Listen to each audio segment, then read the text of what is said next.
अस्सलाम वालेकुम। Pre ninth class के बच्चे, हम बायोलॉजी स्टार्ट कर रहे हैं। फिज़िकली जो हमने पढ़ लिया था, लेवल ऑफ ऑर्गेनाइजेशंस पढ़ लिए थे हमने। लास्ट था बायोस्फीयर लेवल। आज नेक्स्ट हम पढ़ रहे हैं सेलुलर ऑर्गेनाइजेशन। चैप्टर 1 है हमारा, टॉपिक है सेलुलर ऑर्गेनाइजेशन। सेलुलर ऑर्गेनाइजेशंस का क्या मतलब है? देखें, लिविंग ऑर्गेनिजम्स का जो स्मॉलेस्ट यूनिट है, जैसे कपड़े का स्मॉलेस्ट यूनिट जो है वो धागा है, तो लिविंग ऑर्गेनिजम्स का स्मॉलेस्ट यूनिट सेल है। ये आप लोग जानते हैं, पहले बता चुका हूँ, समझा चुका हूँ। तो जब सेल मिलते हैं तो वो किस तरह मिलकर रहते हैं? ऑर्गेनाइजेशंस का मतलब होता है तंजीम बनाकर रहना।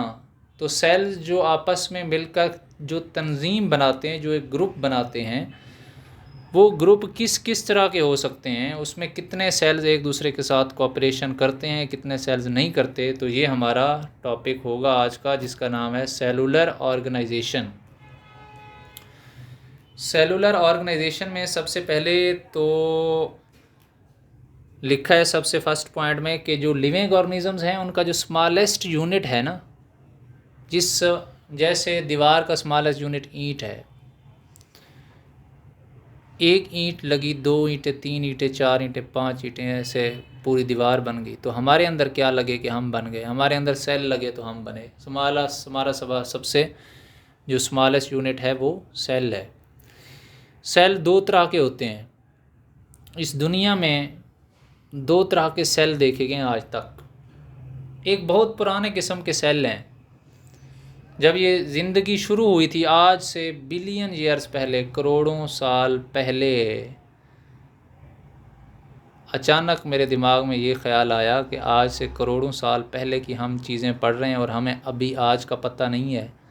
हम इतनी सोई हुई कौम हैं, हम इतने सुस्त हो गए हैं कि हमें अभी का पता नहीं है कि हमारे इर्द गिर्द क्या हो रहा है। अभी अफ़गानिस्तान के हालात, अभी जो है ये पाकिस्तान के हालात, इंडिया के हालात, अपने इर्द गिर्द की ही सारी ये कंट्री है, अपना इर्द गिर्द ये सारे मुल्क हैं, तो हमें इनका पता नहीं है। तो हम पढ़ रहे हैं करोड़ों साल पहले की बायोलॉजी, बिलियन ईयर्स एगो। तो भाई कुछ अजीम लोग तो हैं जो इतना सारा नॉलेज इकट्ठा करके किताबों की सूरत में दे गए, मेरा उनको सलाम है। अब मैं आगे जो है ना, इस तरह के लोग अक्सर मुझे याद आ जाते हैं तो मैं रिपीट कर देता हूँ। तो मैं बता रहा था कि सेल के दो टाइप्स हैं, दो तरह के सेल पाए जाते हैं। एक बहुत पुराना सेल है, जो पुराने जानदार हैं ना, उनमें पाया जाता है। जैसे बैक्टीरिया हैं, बैक्टीरिया आज के नहीं हैं। आपको पता है कि इस दुनिया में सबसे पहले जो जानदार आए थे उनमें से एक जानदार है बैक्टीरिया। ये बैक्टीरिया करोड़ों साल पहले के हैं, जब हमारा आपका वजूद नहीं था अकॉर्डिंग टू बायोलॉजी, तब बैक्टीरिया मौजूद थे। तो ये पुराने जानदार हुए ना। तो पुराने जानदारों के जो सेल हैं उन्हें कहते हैं प्रोकैरियोट्स या प्रोकैरियोटिक सेल्स। और जो अब न्यू जानदार हैं, एडवांस, जैसे हम हैं, जैसे पौधे हैं, ये बड़े एडवांस हैं, आखिरी जानदार हैं हम।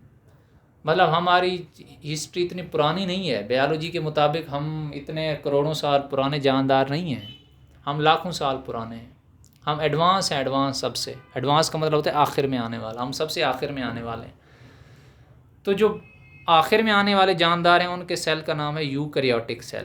प्रोकैरियोटिक सेल बहुत पुराने सेल हैं, एडवांस सेल हैं यूकैरियोटिक सेल। अब इनमें डिफरेंस क्या है भाई?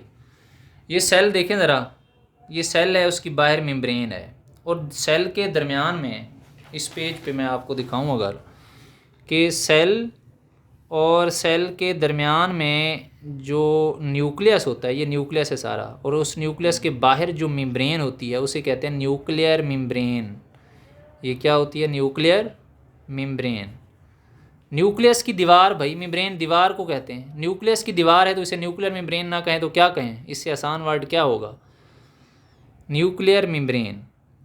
सेल के अंदर न्यूक्लियस होता है और उस न्यूक्लियस की बाहर वाली दीवार को कहते हैं न्यूक्लियर मेम्ब्रेन। जिसमें ये न्यूक्लियर मेम्ब्रेन क्लियर हो, जैसे यहाँ पे देखें पूरी पूरी दीवार नज़र आ रही है, उस सेल का नाम है यूकैरियोटिक सेल।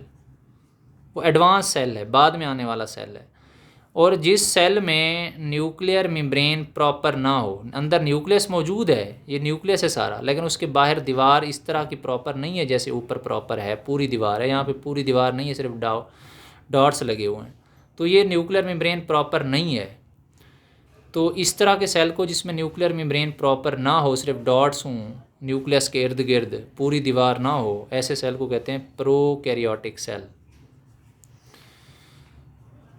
यूकैरियोटिक सेल और प्रोकैरियोटिक सेल में एक डिफरेंस ये है कि इनके इर्द गिर्द न्यूक्लियर मेम्ब्रेन होती है पूरी, इनके इर्द गिर्द न्यूक्लियर मेम्ब्रेन नहीं होती।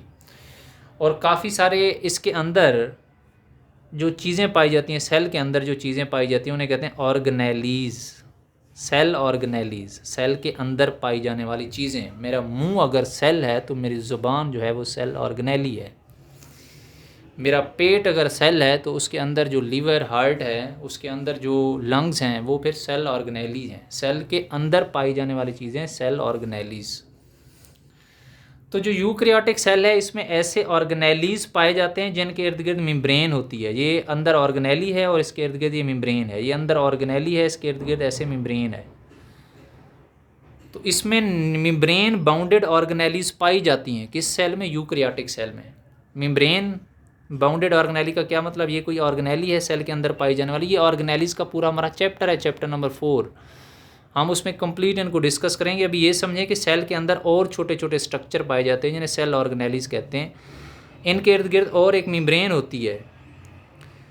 ऐसे सेल ऑर्गेनेलीज जिनके इर्द गिर्द मेम्ब्रेन होती है उन्हें कहते हैं मेम्ब्रेन बाउंडेड सेल ऑर्गेनेलीज, यानी कि मेम्ब्रेन से बाउंड होने वाले सेल ऑर्गेनेलीज। ऐसे सेल ऑर्गेनेलीज यूकैरियोटिक सेल में वे तो पाए जाते हैं लेकिन प्रोकैरियोटिक सेल में नहीं पाए जाते। एक सेल ऑर्गेनेली का नाम बता दूं, शायद आप परेशान हो रहे हो कि ये सेल ऑर्गेनेलीज क्या है। माइटोकॉन्ड्रिया एक सेल ऑर्गेनेली है, उसका नाम है, इसलिए तो नहीं बता रहा था, पता चला है आप लोग सोच रहे थे कि ये क्या होंगे, तो ये इसलिए इनके नाम नहीं बता रहा। चैप्टर नंबर 4 में पढ़ेंगे इनको। माइटोकॉन्ड्रिया है, गोल्गी अपरेटस है, राइबोसोम्स है, लाइजोसोम्स हैं, ये सारे सेल ऑर्गेनेलीज के नाम हैं। इनके इर्द गिर्द मेम्ब्रेन भी होती है। तो membrane bounded cell organelles eukaryotic cell में तो पाए जाते हैं लेकिन प्रोकैरियोटिक सेल में पाए नहीं जाते, इसलिए मैं यहाँ पे नहीं बना रहा मेम्ब्रेन बाउंडेड ऑर्गेनेलीज, क्योंकि यहाँ पे होते ही नहीं है।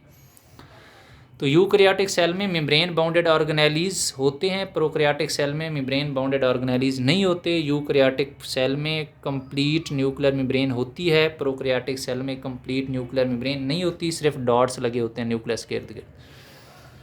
ये इन दोनों सेल में फ़र्क है। ये बहुत न्यू एडवांस सेल हैं, बड़े मॉडर्न सेल हैं, ये बहुत पुराने सेल हैं। जो ऐसे लिविंग ऑर्गेनिजम्स जो यूकैरियोटिक सेल से मिलकर बने हैं उन्हें कहते हैं यूकैरियोट्स। यूकैरियोट्स कौन है? वो जानदार जो इस सेल से मिलकर बने हैं। यूकैरियोटिक सेल थे उन्हें यूकैरियोट्स कहते हैं, जो इस सेल से मिलकर बने हैं उन्हें प्रोकैरियोट्स कहते हैं। Living organisms that are made up of eukaryotic cell are called eukaryotes, that are made up of prokaryotic cell that are called prokaryotes. Prokaryotes लिख देता हूँ यहाँ पे, prokaryotes। ऐसे जानदार जो इस सेल से बने हों, ऐसे जानदार जो इस सेल से बने हों, यूकैरियोट्स जो इससे बने हों, प्रोकैरियोट्स। तो ये दो तरह के जानदार हैं, प्रोकैरियोट्स भी हैं, यूकैरियोट्स भी हैं। यूकैरियोट्स यूकैरियोटिक सेल से मिलकर बने हैं, प्रोकैरियोट्स प्रोकैरियोटिक सेल से मिलकर बने हैं। यूकैरियोटिक सेल कौन सा होता है? न्यू सेल हैं, आज के जानदारों में पाए जाते हैं, और प्रोकैरियोटिक सेल्स बहुत पुराने जानदार हैं। तो यूकैरियोटिक सेल के इर्द गिर्द प्रॉपर न्यूक्लियर मेम्ब्रेन होती है। न्यूक्लियर मेम्ब्रेन बाउंडेड ऑर्गेनेलीज भी होते हैं, बाउंडेड ऑर्गेनेलीज भी होते हैं। इनमें न्यूक्लियर मेम्ब्रेन प्रॉपर नहीं होती और मेम्ब्रेन बाउंडेड ऑर्गेनेलीज नहीं होते। बैक्टीरिया प्रोकैरियोट्स की एग्जांपल है और ह्यूमन बीइंग्स क्या हैं? यूकैरियोट्स की एग्जांपल हैं। प्लांट्स सारे यूकैरियोट्स हैं, बैक्टीरिया प्रोकैरियोट्स हैं। अब इसको मैं यहाँ पे रीड कर रहा हूँ भाई, ये आपका लेक्चर है, तो ऐसे आपने इसको समझना है, और समझने के बाद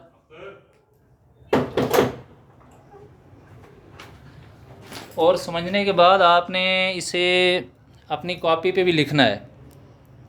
और अगर समझ ना आ रही हो तो दोबारा फिर आप इसको देख सकते हैं, लेकिन जब आप इसको याद कर चुके हो तो फिर कॉपी पे लिखिएगा। मैं अब इसको रीड कर रहा हूँ, आप यहाँ से देखें कि सबसे पहला हमारा पॉइंट है कि all living things are made up of smaller unit cell. तमाम लिविंग ऑर्गेनिज्म छोटे यूनिट सेल से मिलकर बने हैं।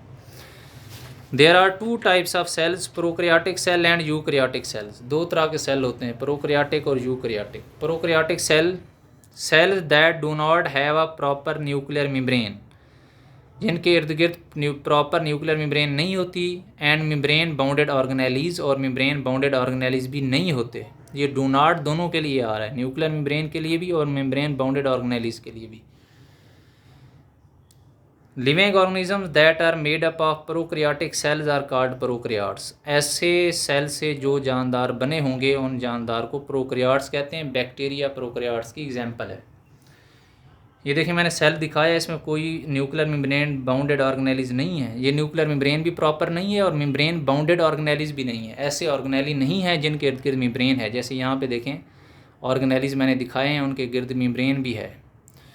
तो यूकैरियोटिक सेल उसका उलट है कि cells that have a proper nuclear membrane and membrane bounded organelles, जिसमें न्यूक्लियर मेम्ब्रेन भी है और मेम्ब्रेन बाउंडेड ऑर्गेनेलीज भी हैं, कॉल्ड यूकैरियोटिक सेल, उन्हें यूकैरियोटिक सेल कहते हैं। Living organisms that have eukaryotic cells are called eukaryotes, जिनमें यूकैरियोटिक सेल पाए जाते हैं उन जानदारों को हम यूकैरियोट्स कहते हैं। जैसे हम हैं, प्लांट्स हैं, हम यूकैरियोट्स हैं, हम प्रोकैरियोट्स नहीं हैं, हम न्यू जानदार हैं, हम पुराने नहीं हैं।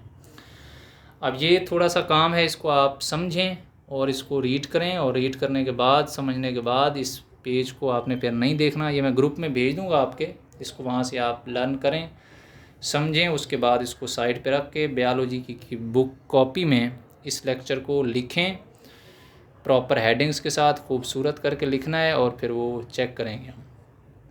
ओके बच्चे, अपना ख्याल रखें। अल्लाह हाफ़िज़।